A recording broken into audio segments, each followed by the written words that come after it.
I made a boost cream. You see all my hair, yeah? It's going to singe off of my head. Hello, Richard Hughes.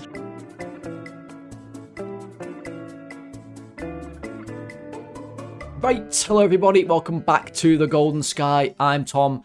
Today, it is the player ratings for Liverpool's 4-2 defeat to Leeds in the third pre-season friendly of the season.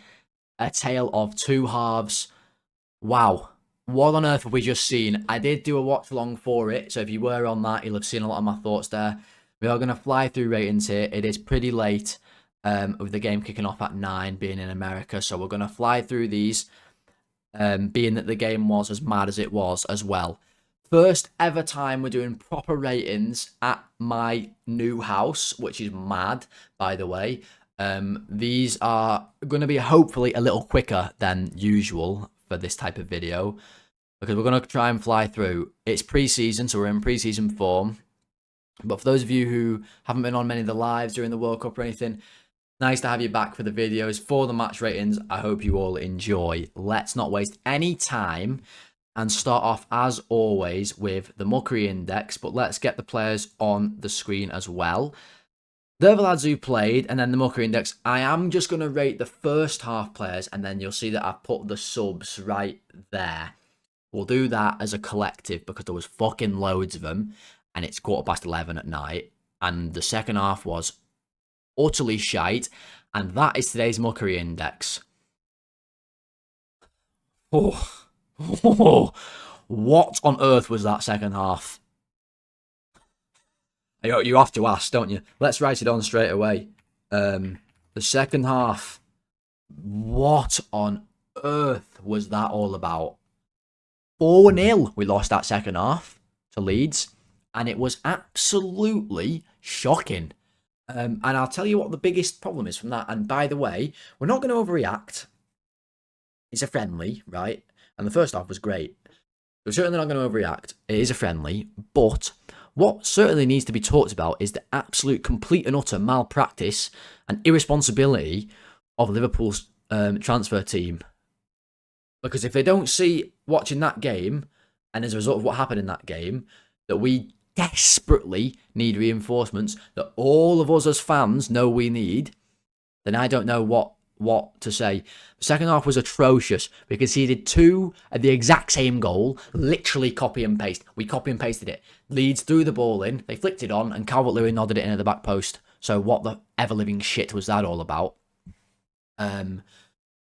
They scored 2 goals in 2 minutes. One fella in my stream had a £500 bet on as a 2-0 win at half-time, and then a Liverpool win overall.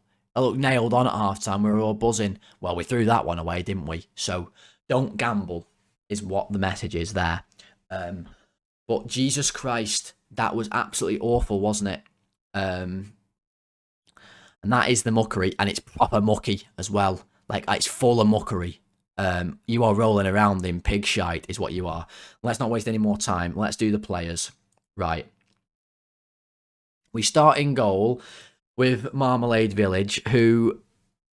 Right, I think he made one save. Now, we did miss it because we were looking at that stupid AI graphic thing that they keep flashing up on this American tour. Whenever the ball goes out and they want to do a replay, they put the badges on of both teams, and like a big fucking slash comes on, and it looks so cheap and tacky and bad. But they keep doing it. They showed that, and what we missed was they did a long throw. Surprise, surprise, they got a shot from it, and Marmadashvili like slapped it away like he was at a rodeo or something. Ondale just whacked it away. Bit dodgy, but it is what it is. He did some kicks that were a little bit, like a little bit, sort of go, oh, what the hell was that? But I'm going to use this opportunity to talk about Leeds' goalkeeper, because did you see him? Who the hell was that in goal for Leeds? They put the camera on him for like a minute in the first half. I think the cameraman was like, hang on a minute, who the hell is that in goal? It was like they just some random American fella they dragged in from the local Irish bar, right? Steve McDonald, I was calling him, from Corrie, Rover's Return. They just dragged him out of there. He looked about 500 years old. His hair was all over the gaff, what was left of it anyway. He nearly rolled it straight to Isak. What the hell was going on there? And is he better than Marmadashvili? don't know. He conceded 4 goals. He couldn't have done anything about any of them. Maybe the first one. He got nutmegged. Maybe he could have saved that.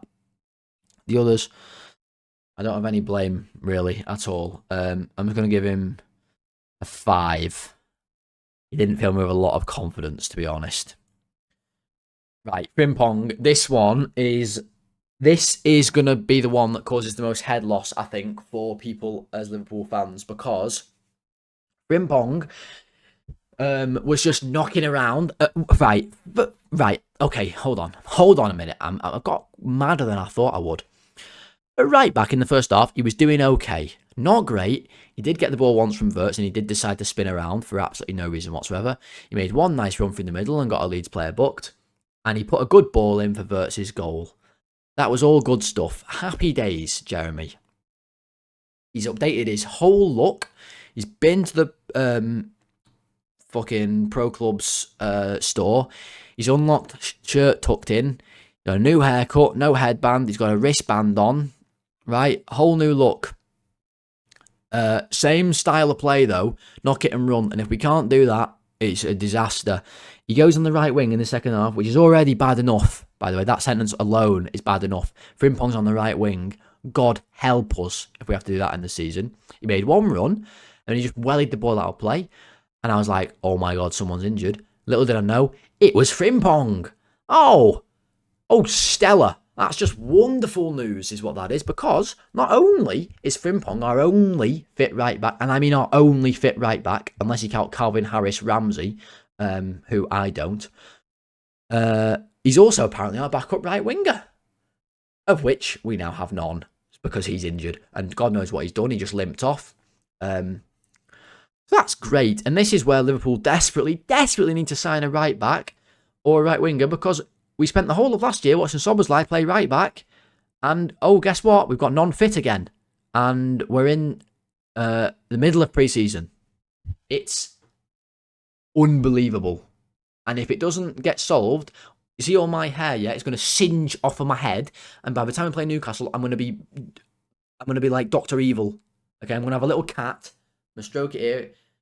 He has a cat, doesn't he, Dr. Evil? I'm going to have my finger up like this, bald as ball sack. I'm telling you, Frimpong, he gets a 4. No. Yes. No. 5. It wasn't all his fault. Right. Then we have the Duke. This is another hilarious one, by the way. Ndukwe, I've been calling him a Duke. First off, he looked great. Again, he looks like a right prospect. He's 6'6". He's really big. He can move well. He struggled a little bit when Calvert-Lewin came on. It's a big ask to live with Calvert-Lewin as an 18-year-old centre-back. He's a real handful, Calvert-Lewin, and he showed it in the second half. He played the full game, Ndukwe, continuing his most minutes played of any outfield player of any of our players this pre-season. He's an 18-year-old centre-back we signed from Austria, right, last season, who legally cannot play football for Liverpool Football Club next season because he doesn't have a work permit. So by literal law, he cannot play for us next year, yet he is our leading minutes player in pre-season and our best centre-back by far who we have available. Hello, Liverpool. Hello, Richard Hughes. Are you awake, lad, or are you knocking around in Saudi at the minute? Sign a centre-back, please. This fella isn't even lawfully allowed to work in the UK next year. Not even as a footballer. He couldn't clean the toilets at Anfield by law. He's not allowed. Sign someone who can. Honestly. But he played well. I'm in number 7. Luke Chambers, the man who isn't real. And what I mean by that is there's no way that Liverpool will have a player called Luke Chambers. Who even is he? Who even is this guy? He just appears every now and then. He scored today. That was mad. When he scored, it was all sunshine and rainbows, wasn't it? I thought, here we go. Corner comes in. Chambers not seen. He looked buzzing, didn't he, the poor lad? Really, really pleased for him. Though he scores his goal. Things were looking great. And it was all downhill, really, in the second half with Chambers. And he got brought off. So, Not a whole lot else to say. He is currently our best option for centre back that we have fit. He's a left back who might be shite. So, you tell me. Van Dijk is not back yet and 35. Xhaka and Leone are both not played a minute of preseason, and one's 21 and one's 19. Neither have played a minute in the Premier League ever. One's done his ACL, and one's been out since January with a shoulder injury. Are you hearing the words that are coming out of my mouth? Richard Hughes, Ricky, Rick, please sign somebody. Rick from fucking Rick and Morty could do a better job than you at the minute. 6 for Chambers, not 56. 6.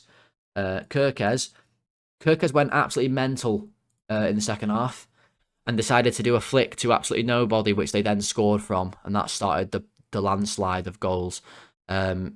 Taking risks where we don't need to take risks. We did that a lot last season. Cost us. I thought first off he was good. I liked to see him overlapping. That was good, like linking up well with Rio. I thought that looked good. It looked normal, like football was normal. Enjoyed that. Didn't enjoy the second half at all. I thought that was not good.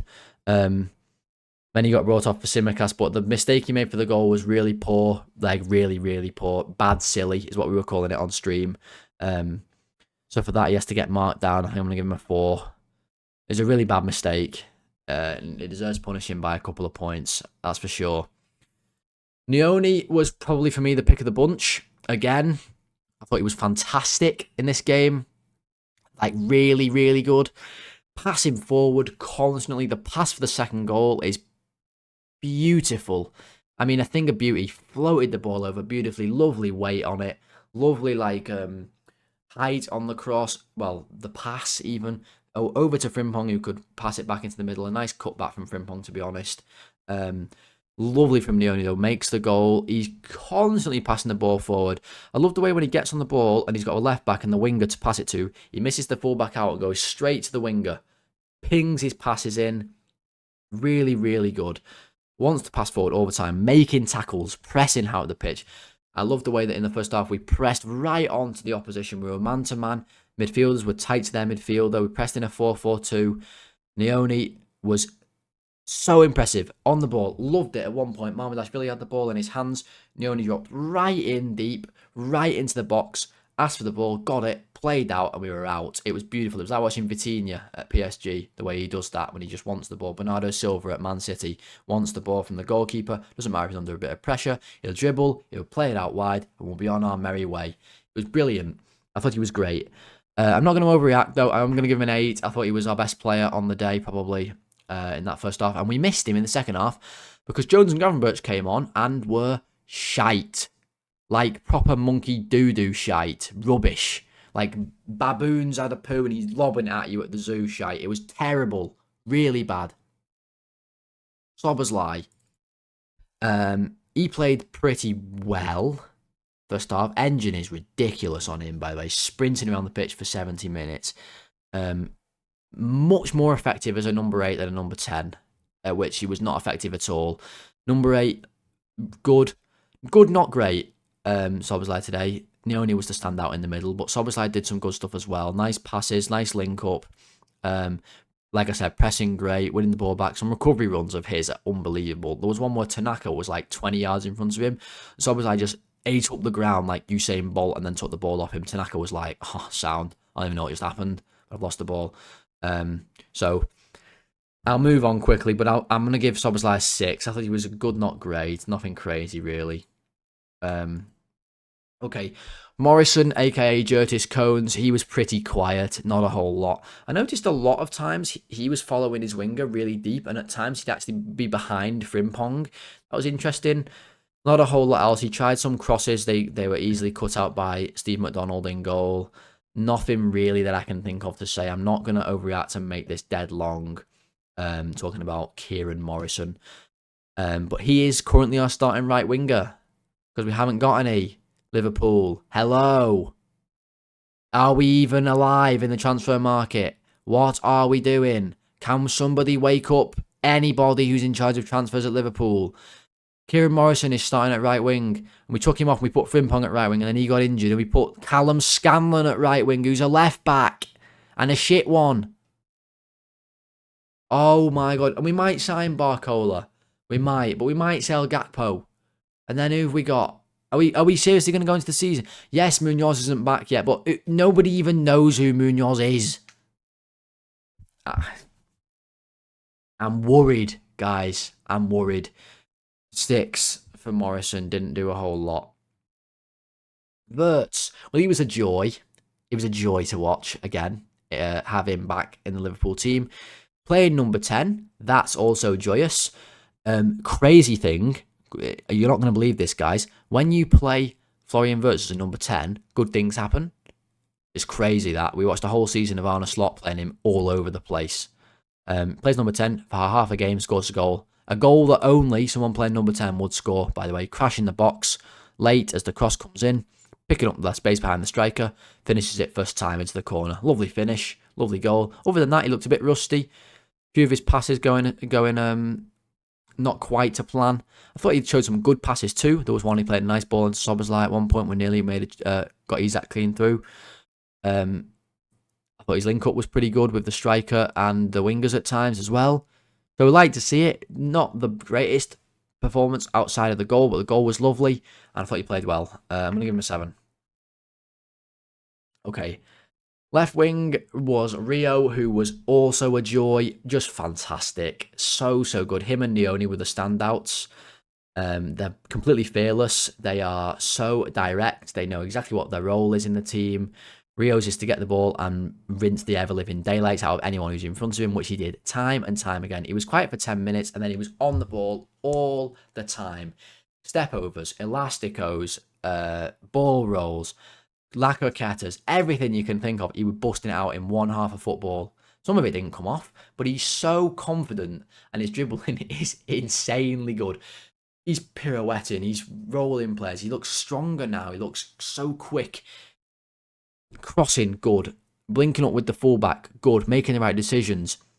Just looks so confident and looks ready. Look, what a player he is going to be. He was giving Bogle nightmares on that left-hand side. I thought he was really good. I'm going to give him an 8 as well, like Neoni. I think him and Neoni were the standouts. Neoni I'd put just above Rio in this game. There are a few times where Rio, for me, he just sometimes takes a little second too long to get into his action. He likes to square his man up, and that's why he gets 2v1'd a lot, because he allows the winger to run back. I like him to become a little bit more efficient, where he's like running directly at his man. And like not allowing that double up to come, like just get the ball, run at your man, do your trick, beat him, get your cross in or have your shot. That's what I like to see. Gudmundsson is lucky that he wasn't on Rio's side after Wirtz murdered him after 5 seconds of the game. Everyone see that? We've been playing for 5 minutes, for less than 1 minute, and Wirtz like went into a challenge with Gudmundsson and he just landed right on his tailbone, and that was it. That was funny. Well, I hope he's all right, but it was quite funny. Also, Bornau headed the ball into Ampadu's head. That was also funny. Knocked him over. Always a good laugh. Anyway, let's move on to Isak, the final player from the first half. I thought Isak was a little bit rusty, but better than the version of Isak that we saw at the start of last season already. Looks fitter. His pressing was better. We pressed in a 4-4-2. Wirtz and Isak split, and Isak was the right striker in the press, and he looked a lot fitter. Looked like his stride was just a lot better. Link up was good. At times I like to see him, he was dropping in and like getting the ball back to goal and finding other midfielders or other defenders. That was really good. Hold up. Didn't have any chances really. He had one where Rio flashed the ball across the face, and Isak was so close to being able to tap it in. Brilliant from Rio again. But Isak not quite there. That'll come with sharpness. I think he's going to be essential for us this season. He has to be, because second half we played Chiesa up front and it was a fucking disaster. And I mean like a proper disaster. So Isak wasn't amazing. Some good runs, some nice feet here and there. Well, let's go 6 for Isak. And then the subs. So I'm just going to talk about the whole, fly through some of these, right? Calvin Ramsey is now first choice right back. Isn't great at football, but did play a nice pass or two, I think. So that's something. And Jai came on, gave the ball away. That's all he did. Oh, and he did welly out of play at one point as well. Don't know anything about him. Simicast came on, and I think he lost Calvert-Lewin at the back post. Or nobody seemed to be near Calvert-Lewin. I don't honestly know what was happening on that first one. The long throw defending was absolutely shocking, and that's worrying, because who's in charge of that? And we've got to sort that out, because every team's going to long throw us again this season, and it's disastrous. I made a boost cream in this game. Anyone who doesn't know what boost cream is, essentially, it's an invention that we've invented on the streams at the Golden Sky. It's ice cream with a boost bar broken up into it. It's like a Boost McFlurry. Other ice cream combos are available. But I had that. It was bloody delicious. But the shameful thing about it was I was eating that whilst we were getting popped off the park by Leeds. And no one wants to see that when they're eating the boost cream. Jones was absolutely awful, like terrible. Didn't get on the ball at all. Completely lost Calvert-Lewin for the fourth goal. He's like marking him and he just ball watches. He also ball watches for Longstaff's goal. He switches off completely. He doesn't fill his gap of where the passing lane could come to Longstaff. Doesn't fill the position correctly. You'll see he's out of position. That's why he's late to tackle. That's why when he makes the tackle, it hits Longshaft and goes in the net. Longshaft didn't even celebrate. He just stood there. Yeah, my name's Longshaft. I've scored a goal by not even shooting. Jones is now first choice right back. He was terrible. He'd probably get a 0 if his name was on it. He was awful. Gravenberch wasn't much better. Barely got on the ball. Gave it away loads. Didn't look good. Didn't look sharp. Poor. Neon looked way better. Who else came on?